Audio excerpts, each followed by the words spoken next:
Olá, seja muito bem-vinda, muito bem-vindo ao nosso podcast da Indústria do Futuro.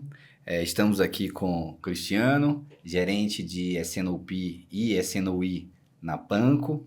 E o nosso objetivo aqui é a gente aprofundar a parte de redução de custos, redução de estoque, melhoria de atendimento em diferentes indústrias. E ao meu lado, conto com o Rafael, gerente de vendas da iSystems. Bem-vindo, Rafael. Obrigado, muito prazer, Cristiano. Muito bom, não vai faltar assunto aqui hoje. Gente, Igor, Rafael, muito obrigado aí pela oportunidade desse bate-papo aí com vocês e com todo mundo aí que está assistindo o podcast. Vai ser, acho que, muito, muito rico, assim, em termos de troca aqui de ideias. Com certeza. Temos aqui uns 3 dias para gravar? Vamos em 1 hora. 1 hora acho que a gente consegue abordar bastante coisa. Legal. Muito bom. Cristiano, acho que já pegando o gancho, para a gente começar e quem vai acompanhar a gente nesse papo até o final. Quem que é o Cristiano? Poxa, legal. Bom, eu tenho aí 25 anos aí de vivência na área de supply chain, atuando em compras, planejamento, logística, customer service, comércio exterior. Minha carreira foi construída em empresas como BRF, General Mills, Queijos Ipanema, DSM, que é um player aí da área de ingredientes. Mais recentemente eu estava no Grupo Soma, uma metalúrgica, e agora estou aqui na Panko. Tenho formação em administração de empresa, pós-graduação em e-business e um MBA em supply chain. É um pouco aí de quem é o Cristiano profissionalmente. Muito bom. Grande trajetória, hein? Diferentes mercados, diferentes soluções e diferentes desafios também. Sem dúvida, sem dúvida. A ideia é a gente se aprofundar um pouco mais em cada um deles aí hoje. E aí você hoje que está na posição de liderança do S&OP e do S&OI. O S&OP, se a gente for descascar essa sopa de letrinha aí, o S&OP mais voltado ao planejamento e o S&OI para a execução para que esse planejamento aconteça como esperado. O que é essa tal sopa de letrinha aí? Como a gente chega diferenciando esses dois processos? Puxa, legal. O S&OP é aquele conceito clássico do planejamento de médio e longo prazo, olhando aí um horizonte mínimo aí hoje, as empresas trabalham com 3 meses ou mais, tem empresas que chegam a trabalhar até com 24 meses, um planejamento integrado com todos os steps ali, passando pela reunião de demanda, revisão de portfólio, operações, uma análise financeira do plano, até a decision meeting, para que a gente possa ter um plano que a gente possa chamar de nosso plano. Já o S&OI, ele já desce muito para o tático, são revisões semanais, até mesmo diárias, dependendo do negócio, dependendo do mercado. Eu que estou agora no mercado de alimentos, o S&OI ele é até mais importante que o S&OP, por conta da característica de shelf life. Shelf life curto, produto com 20 dias de shelf life, basicamente, onde você tem que tomar decisões na semana de revisão do plano, acompanhar se aquilo que você fez lá no planejamento mensal está acontecendo ou não. Muitas vezes exige que no S&OI você tenha que fazer essas revisões de um dia para o outro, até para poder ajustar ali o que é a demanda daquilo que vai produzir, para que você não tenha perda do shelf life, produto vencendo no cliente, enfim. Então, é um pouquinho aí das diferenças. O S&OP olhando mais médio, longo prazo e o S&OI curtíssimo prazo.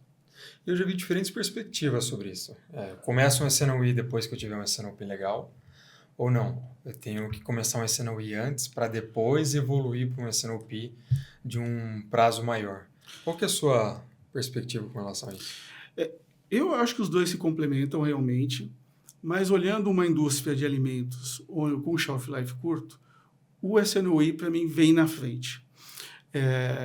Eu vou pegar o meu caso atual da Panko, onde eu já tenho ali o plano mensal, a gente faz um M+1, E aí eu preciso realmente startar revisões semanais dos pães, dos bolos, que tem um shelf life mais curto. Então, em termos de processo, o SNOE ele vem em primeiro lugar para que a gente possa fazer essas revisões, o alinhamento com o PCP, com a área comercial, verificar também do lado de compras, a parte de matérias-primas. Então, o SNOE vem primeiro nesse momento. O SNOP, ele virá complementar todo o processo, para que a gente possa ter uma visão maior, aí, de 3 meses, pelo menos, de um plano, para que eu possa ter uma compra de insumos sem tantos pedidos emergenciais, sem tanta reprogramação. Então, o SNOP aí viria num segundo momento. Mas os dois se complementam no fim ali, em algum momento vai ter uma convergência de maturidade dos dois processos. A Panko é uma grande empresa, então tem um portfólio de produtos. Nem todos os produtos da Panko têm um shelf life, que é o tempo de prateleira, né? Quanto tempo o produto ele se torna perecível, tão curto. Então, como é que é administrar uma base produtiva de um produto como pães, que tem 20 dias, e produtos como biscoitos, salgadinhos, que tem ali 120, 150 dias? Como balancear esses dois cenários? Legal, muito bom. O pão realmente ele exige esse dinamismo aí, né, do corpo a corpo semanal, muitas vezes diário. Já o salgadinho, os biscoitos, esses a gente pode estabelecer políticas de estoque, você pode estabelecer com base no giro do produto, produtos que têm ali 160, 150 dias ou até um pouco mais, estabelecer políticas de estoque de 30 dias e entrar, assim, aí num ciclo de SNOP mais tradicional, de fazer revisões periódicas mensais. Nesse portfólio, você consegue aplicar melhor o conceito do SNOP. Muito bom. E aí, fazendo essa conexão agora, a gente sai um pouco de conceito e teoria e cai mais para a prática. Teve um case legal, você já compartilhou, acho que recentemente, inclusive, na tua última experiência, falando sobre o impacto de um SNOE bem executado para itens com baixo giro. Como é que foi isso? Bom. Isso foi no Grupo Soma. Na verdade, a gente tinha um problema lá de no moving, né, de produtos parados, equipamentos parados. Eram equipamentos aí que não estavam girando. E eu gosto muito do conceito de Lean Manufacturing, de você trazer reuniões aí de Kaizen com áreas diferentes, com grupos diferentes, para que a gente possa buscar soluções para fazer com que um caso como esse, de um produto que estava há 6 meses, 1 ano sem girar, o que a gente pode fazer para buscar aí alguma forma de fazer com que isso saia ali de um working capital parado, né, que está impactando ali no valor do estoque da empresa. E aí foi muito interessante. Esses produtos todos não tinham giro mais como produtos de mercado, produtos acabados, mas eles tinham giro como spare parts. Muitos deles poderiam se converter a spare parts nas assistências técnicas.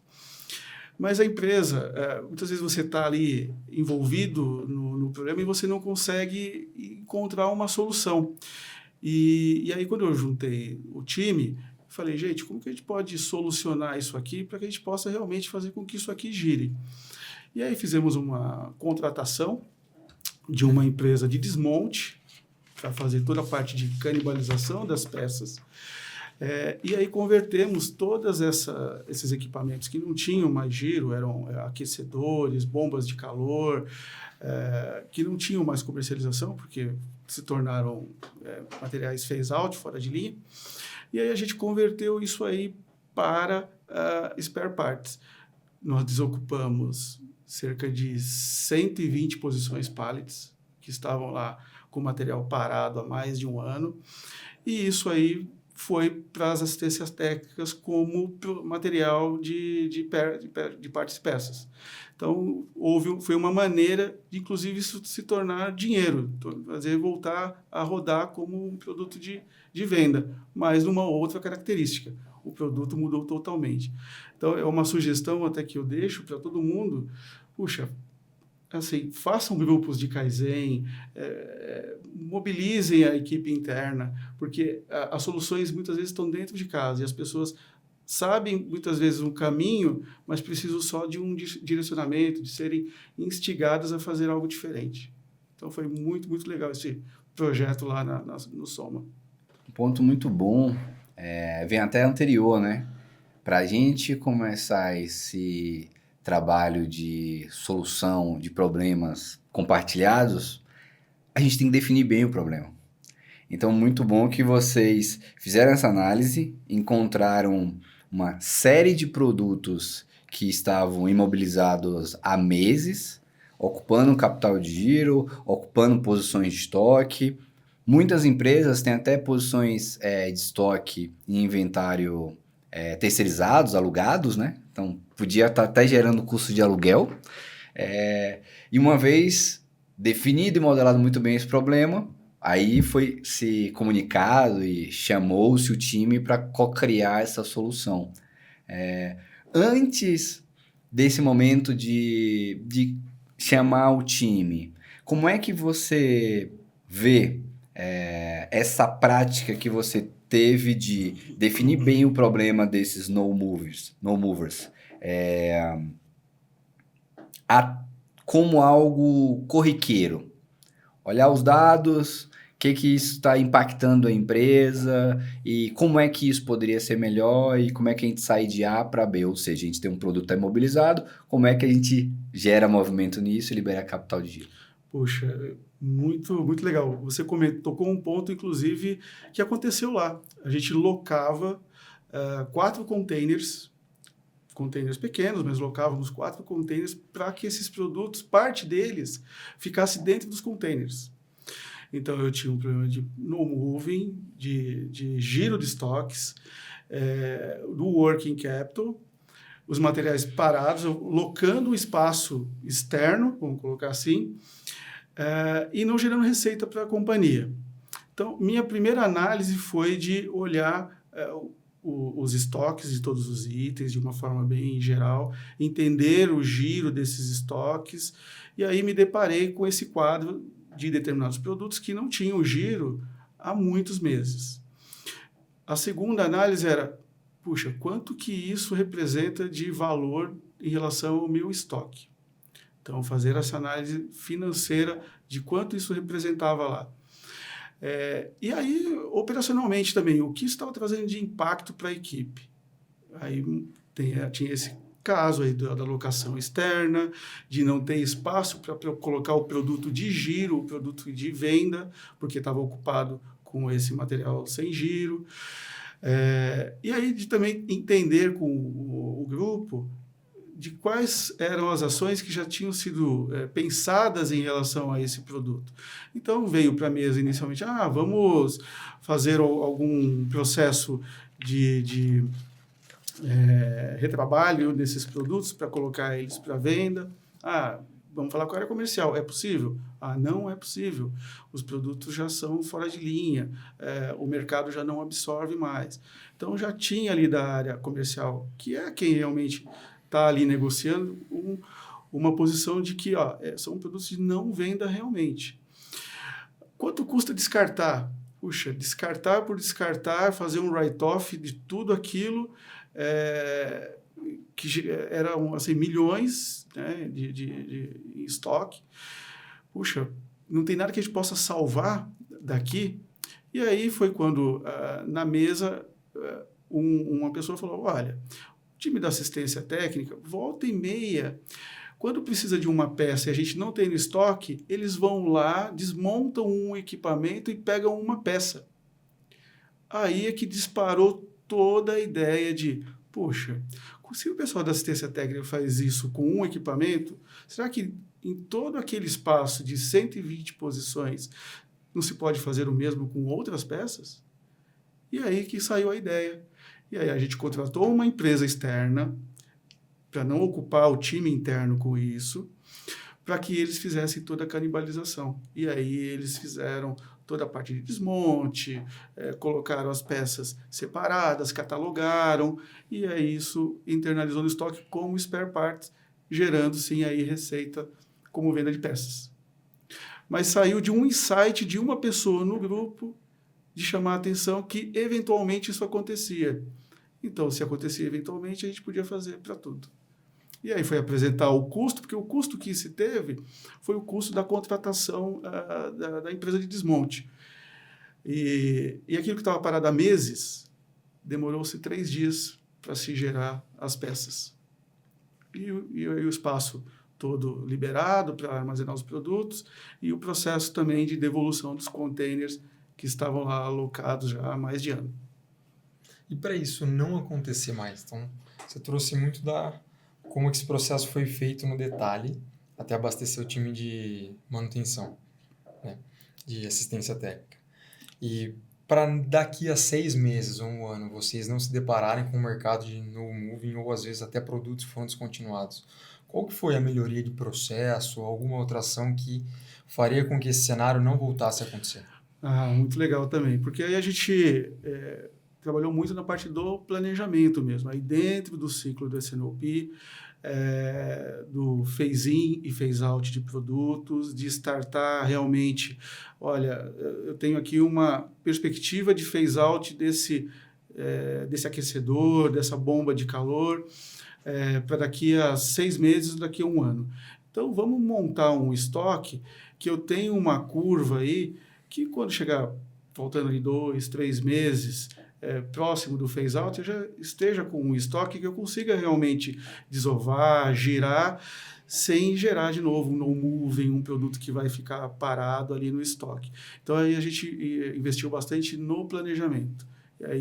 Por isso é importante ter o S&OP e aí o monitoramento do time do S&OP, junto com o pessoal do PCP, de está acontecendo aquilo que a gente combinou com a área comercial, está realmente girando esse produto, está acontecendo a venda, as nossas compras estão realmente fazendo sentido a fim de não gerar um overstock e um no-moving, e aí fazendo esses monitoramentos. E assim a gente seguiu e realmente melhorou bastante.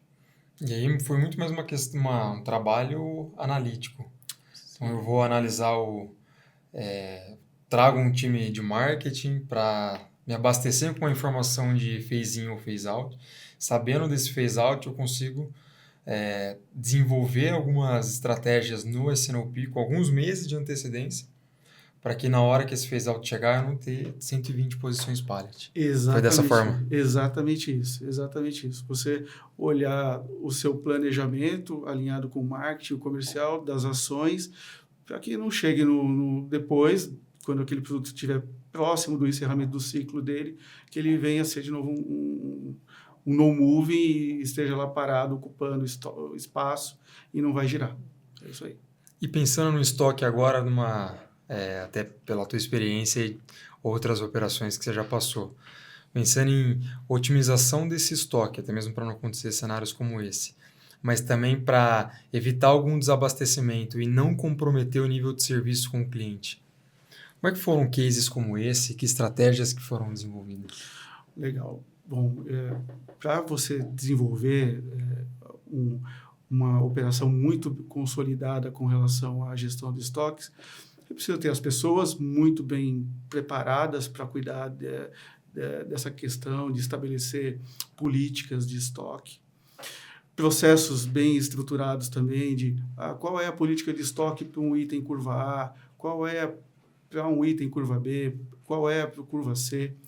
E ferramentas. Eu acho que você também tem que ter sistemas que te apoiem, que te auxiliem, que te deem informações, alertas de excessos, de faltas, para que você consiga monitorar, recalibrar isso.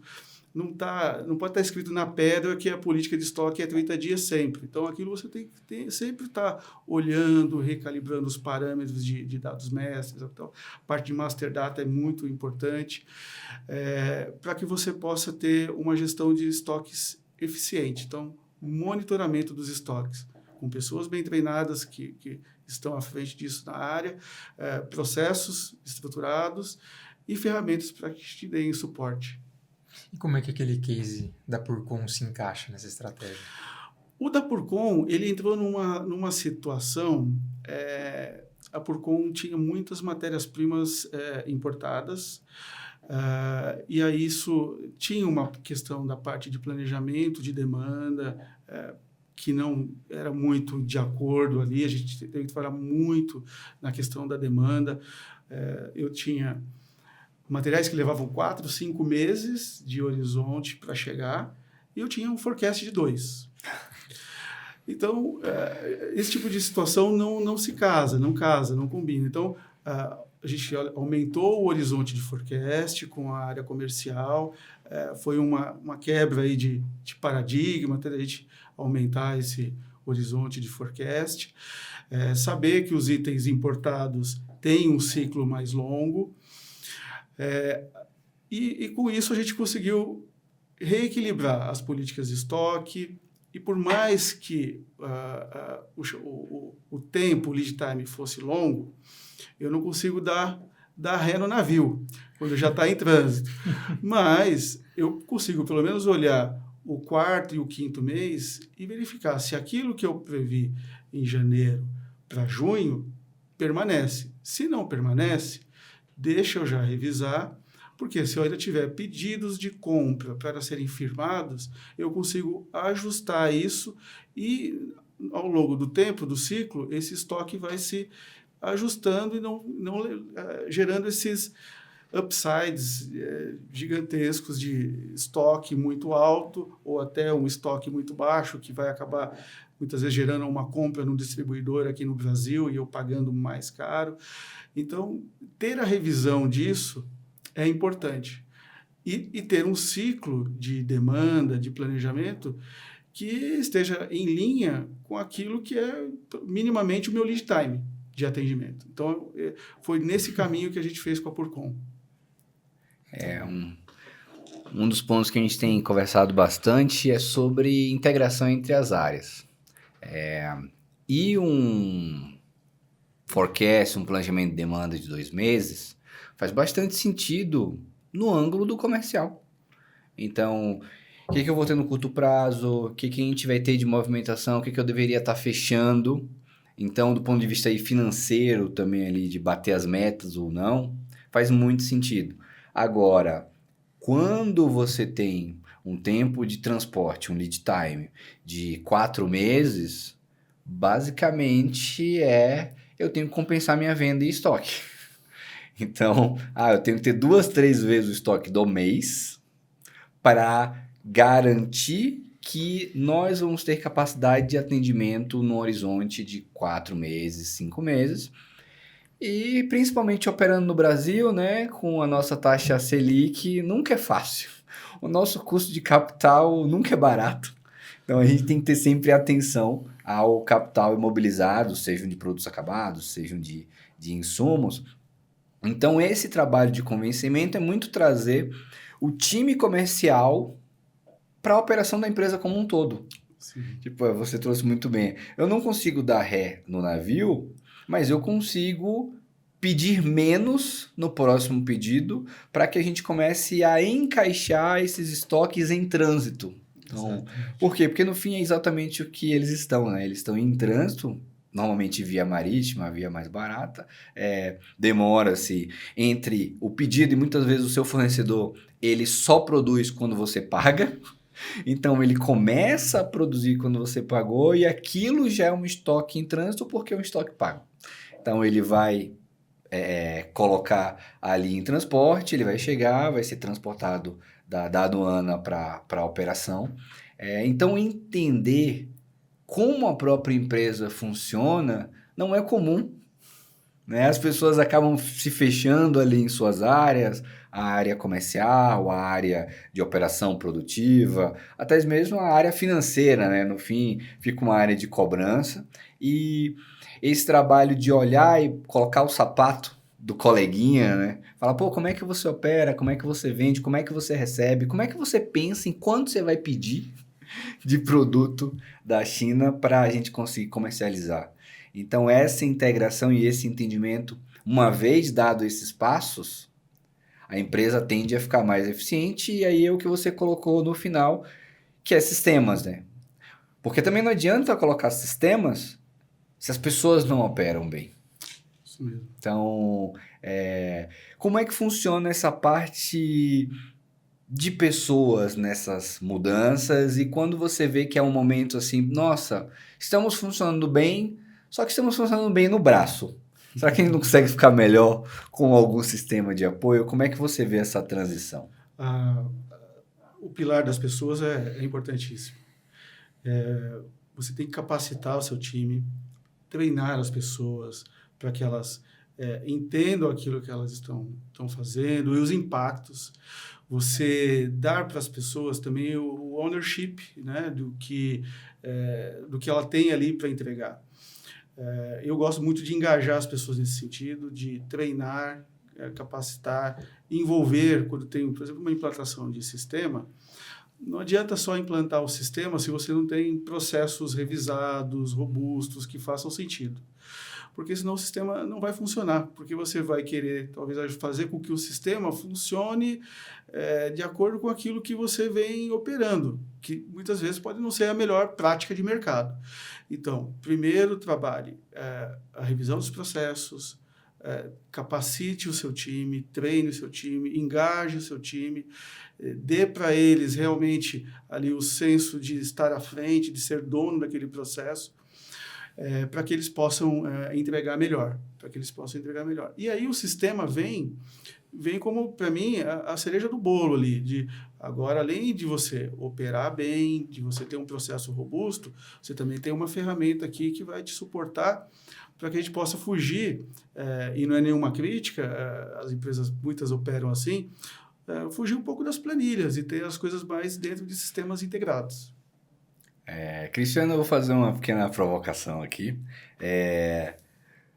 Do jeito que você colocou, é possível de se entender que, a gente tem que ter uma operação funcionando muito bem para a gente ir para o sistema. E eu acredito muito que o feito é inimigo do perfeito.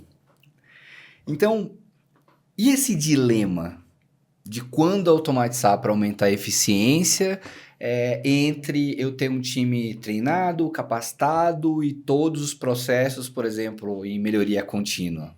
Como é que funciona essa escolha? Puxa, eu concordo plenamente. O ótimo é inimigo do bom. Eu acho que minimamente a gente precisa, Igor, começar o processo como ele tem que ser, inclusive sem ferramenta. Eu vou pegar agora, voltando um pouco para o meu dia a dia na Panko. Hoje a gente ainda não tem uma ferramenta de planejamento de demanda. A gente faz a parte de forecast em planilha, em Excel. Mas se a gente conseguir estabelecer uma agenda de reuniões para o processo de SNOP, uma agenda para o SNOI, envolvendo as pessoas de cada área que podem ali ajudar numa tomada de decisão, minimamente,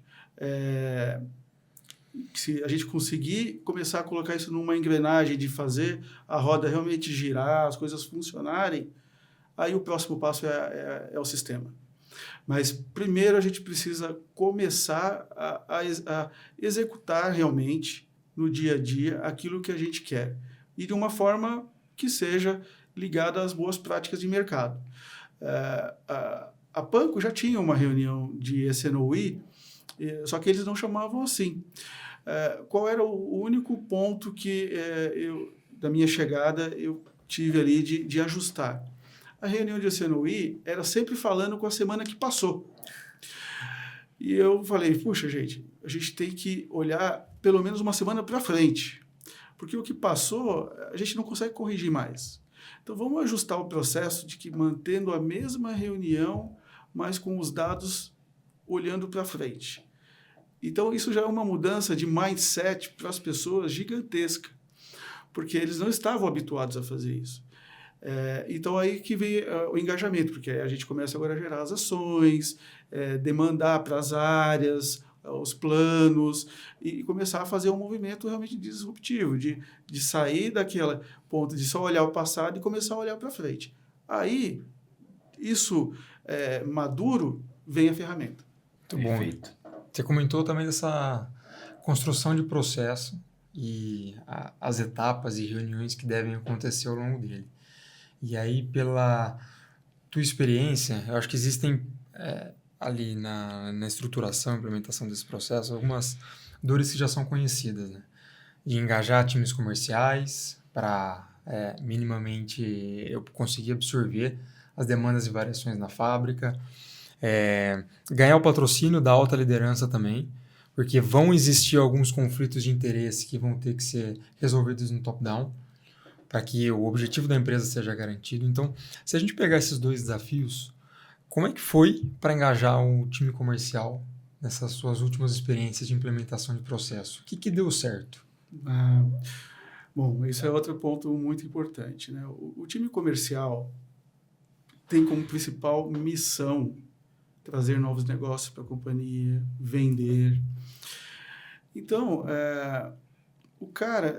o time comercial não quer estar ali na frente do computador fazendo planilha, colocando número, gastando muitas vezes um dia inteiro para fazer isso, sendo que ele é cobrado para atingimento de meta de vendas, de buscar novos clientes.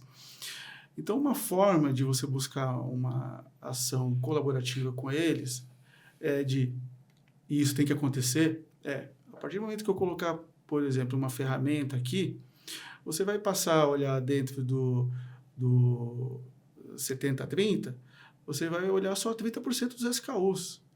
Você não vai precisar mais olhar os 100%. Você vai olhar só aquilo que é realmente relevante. E aí, ao invés de a pessoa perder um dia, se ele passar a perder 1 hora, 2 horas, aquilo para ele já é um ganho assim, gigantesco do próprio tempo da pessoa, de que ele vai poder se dedicar àquilo que ele realmente é cobrado, que é trazer venda, trazer novos clientes.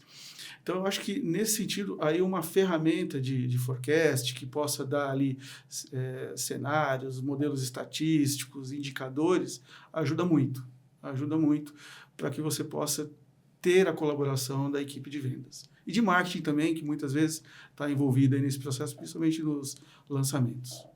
E uma das grandes competências desse profissional de S&OP é navegar entre a alta liderança e os times de operação, comercial, PCP. E isso é necessário para que você receba esse patrocínio para o teu processo vingar, dar certo. Então, essa foi uma estratégia com o time comercial que, com os números, eles começaram a ter mais tempo, ou eles podem começar a ter mais tempo livre, que é o que eles querem. Para estar no front com o cliente, para viajar mais, para gerar mais negócio, para ter mais oportunidades de bater as metas, que é onde eles são mais engajados e todo o benefício vem em cima disso. Né?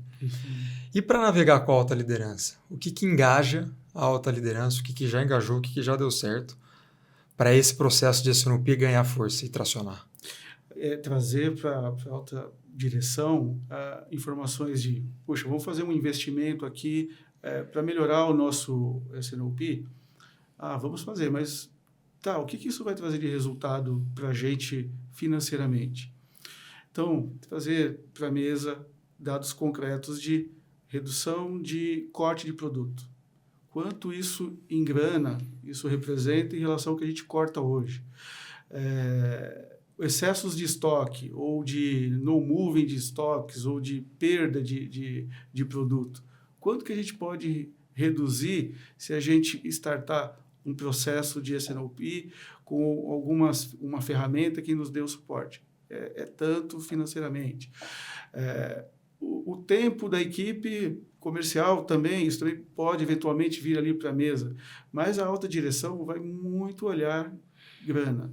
Então, que savings eu vou trazer para a companhia se eu estabelecer um processo desse, se eu fizer uma aquisição de uma ferramenta, o que a gente vai poder, e quanto tempo isso se paga? Então, para a alta direção, é isso que vem de mais importante. Muito bom. E aí, você navega no ganho operacional com o time comercial e navega em pontos e benefícios financeiros com a alta liderança que vão ter que ser comprovados depois. Exatamente. O benefício, o resultado vai ter que aparecer para poder sustentar esse processo.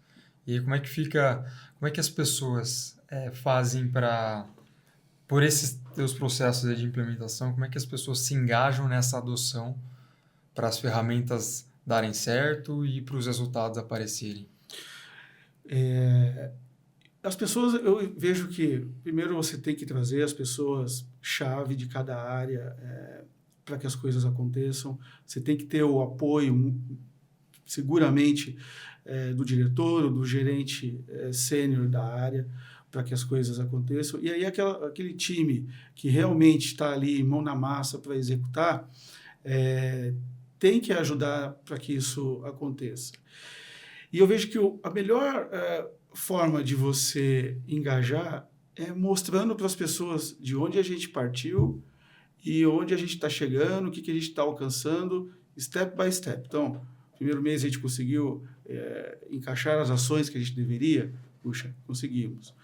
Segundo mês, terceiro mês, a gente está conseguindo entregar algum resultado já de redução de corte de produto, de redução de estoques, puxa, a gente está conseguindo.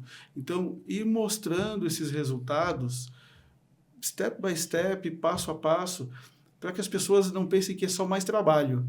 As pessoas vejam que o resultado está aparecendo de alguma maneira. Se, eventualmente, alguém, isso já aconteceu comigo, se mostrar ali mais resistente, gente, na boa, chama essa pessoa para um café, conversa com essa pessoa, mostra para ele por que ele está ali, por que ele, inclusive, foi escolhido pela alta direção ou pelo diretor da área dele para que ele estivesse ali. E aí você tenta fazer ali uma arrumação, ali um concerto de curso com essa pessoa. Se, eventualmente, isso não acontecer, mas é o extremo do extremo, aí você tem que, eventualmente, escalar isso para outros níveis. Mas aí, eu confesso para você que o papel do líder de S&OP é de engajar as pessoas, né? E de ter a resiliência para entender também ali o que está fazendo com que aquela pessoa tenha uma determinada resistência e tentar desmobilizar ele desse ponto e fazer com que ele siga com os demais. Eu gosto muito dessa mentalidade porque a gente acho que são 2 pontos, né? Primeiro, mostrar para a pessoa por que ela está ali, por que ela foi escolhida. E segundo, que o objetivo com aquela ferramenta, ou com aquela melhoria de processo, eu quero sair do ponto A para o ponto B. E ela vai ser uma agente para isso acontecer e a ferramenta é um meio para isso acontecer. Talvez no cenário atual, no status quo ali da empresa, aquilo não aconteça como deveria e é por isso que aquela melhoria está sendo implementada, né? É isso aí. E aí eu acho que tem muita empresa que está principalmente as de ter uma cadeia mais curta, um shelf life mais curto, e tem que ter uma capacidade de reação mais rápida, elas estão começando a olhar mais para o S&OP. E aí, pela tua experiência, que dica que você poderia deixar para quem está assistindo, está nesse momento de eu quero implementar o S&OP, qual que é o próximo passo que eu tenho que dar? Antes de mais nada, assim, reúna esse time, que vocês entendam que devem caminhar para um S&OP, e montem realmente como o processo desenhe o processo, como o processo deveria acontecer, o que precisa estar nessa reunião. É olhar para frente, né? Uma semana, são 2, como a gente quer começar.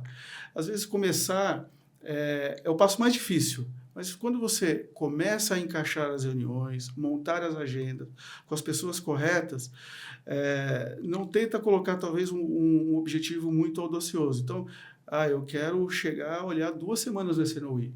Começa com uma semana, vá medindo os resultados desse processo de olhar uma semana para frente, e aí você vai encaixando uma próxima semana, vai vendo se aquilo realmente está acontecendo, e vai fazendo as medições do processo como um todo. Então, ter as pessoas corretas ali das áreas, pessoal de PCP, produção, pessoal de vendas e alguma pessoa do S&OP liderando ali as reuniões, fazendo as atas e fazendo o follow-up das ações que foram ali colocadas, eu acho que é um bom meio, um bom caminho para começar um S&OP. Muito bem, então aí os próximos passos estão baseados em definir essas agendas e o que se quer com elas e o horizonte de quanto eu vou olhar. Se é só a próxima semana, se são as próximas 2. Isso mesmo. E aí, à medida que essas atas vão sendo feitas e os follow-ups acontecendo, a maturidade aumenta também. E aí vem alguns outros processos, passos de amadurecimento desse processo. Isso. E aí, com isso, a gente consegue encaixar, em algum momento ainda do SNOI, uma ferramenta para suportar todo esse processo, que aí possa fazer uma análise dinâmica dos estoques, de como é que está a performance de demanda, entrada de pedido, e aí a gente vai navegar melhor aí no espaço curto de tempo, médio, que muito aí. Para quem está descobrindo essa palavra agora, o SNOI, um dos principais motivadores para começar seu dia a dia é apagar incêndio? Se for, é um passo para ter uma vida melhor com mais planejamento. Então, olha para a sua indústria, olha para o seu dia a dia, olha para a sua rotina. É tudo para ontem, é tudo urgente. Então, conversa com sua liderança, conversa com o diretor da outra área, pensando que essa interface poderia ser melhor. Por quê? Essa organização diária, semanal, traz muita eficiência para a empresa e traz muita qualidade de vida para as pessoas. É um tema novo no Brasil, não tão novo fora, mas com certeza é um tema que veio para ficar.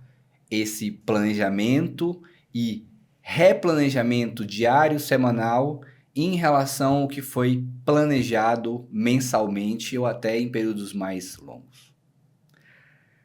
Vou deixar um ponto para a gente refletir também, que você falou muito de pessoas dentro desse processo. O perfil da pessoa de SNOP é o mesmo perfil para a pessoa de SNOI? Em relação à formação, eu vejo que é a mesma. A diferença está muito voltada à dinâmica mesmo. A dinâmica do SNOI, ela exige ali uma pessoa que tem um corpo a corpo diário ali. As skills, né? Diferentes de cada uma delas. Vou dizer assim, o soft skill dessa pessoa tem que ser mais de corpo a corpo ali, estar perto do time de logística para ver se a coisa está acontecendo, se o material realmente está embarcando, se o time comercial revisou aquilo que combinou na reunião que era para revisar para a semana seguinte, se o PCP está produzindo. Então, o soft skill é um pouquinho diferente. A formação, eu entendo que o hard skill é igual. O hard skill é igual e o soft skill pede algumas mudanças para esse profissional, principalmente relacionado à comunicação e relacionamento. Sim. Sempre lembrando que o SNOP, quem está no SNOP, muitas vezes ele é o mensageiro, ele é a pessoa que vai estar lá fazendo os follow-ups, as cobranças, não é ele que efetivamente executa muitas das atividades. Quem faz o produto chegar até o cliente é a logística.